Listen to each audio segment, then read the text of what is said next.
लोगोफोर दिनैनि बे गोदान मोनसे शर्ट आपडेट भिडिअआवहाय नोंथांमोनखौ गासैखौ बरायनो थालायबाय। स' लोगोफोर फैलायबाय आं नोंथांमोननि सिगाङाव बर'नि मोननै गोदानै फैनो गोनां मिउजिक भिडिअफोरनि सायाव आपडेट लानानै।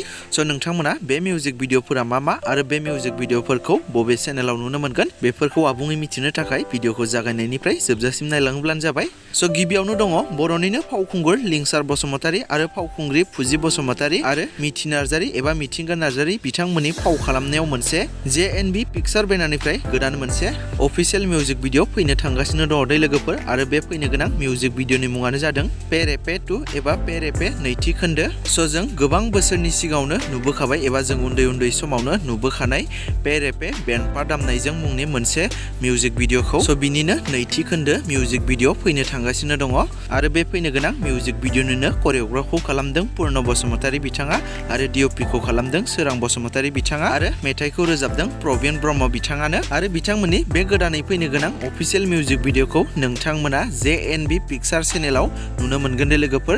स' नोंथांमोना सोर नायनो थाखाय दानिफ्रायनो एक्साइटेड जाखो कमेन्टनि गेजेरजों फोरमायना हरोब्लानो जाबाय आरो नायनो थाखाय एसे नेनानै थाथ'दो। आरो नेक्स्ट आपडेटआव दङ फावखुंग्रि गेमस्रि दैमारि लोगोसे बिपुल बसुमतारी जयसिं जतिस बिथांमोननि फाव खालामनायावबो मोनसे थाब हाबा मुंनि गोदान मिउजिक भिडिअ फैनो थांगासिनो दङ दै लोगोफोर आरो बिथांमोननि बे फैनो गोनां मिउजिक भिडिअनिनो करिय'ग्राफखौ खालामदों सोमावसार बसुमतारी बिथाङा। स' लोगोफोर नोंथांमोना बिथांमोननि बे फैनो गोनां थाब हाबा मुंनि मिउजिक भिडिअखौबो बे साननैसोनि गेजेरावनो थाबैनो नुनो हासिगौ दे लोगोफोर। स' नोंथांमोना जाय नायनो थाखाय एक्साइटेड बिथांमोना एसे नेनानै थायोब्लानो जाबाय। स' लोगोफोर बिदिब्ला दासिमनि सुंद' आपडेट भिडिअआ बेखिनियानोमोन। जुदि नोंथांमोना भिडिअखौ नायनानै मोजां मोनदोंब्ला लाइक खालामदो आरो बेफोरबायदिनो माखासे बर'नि फैनो गोनां मिउजिक भिडिअ एबा सावथुनफोरनि बागै आपडेटफोरखौ मोनबाय थानो थाखाय नोंथांमोना चेनेलाव गोदानै नायदोंब्ला चेनेलखौ साबस्क्राइब खालामनानै खाथिनि बेल आइकनखौबो अल प्रेस खालामना लायोब्लानो जाबाय।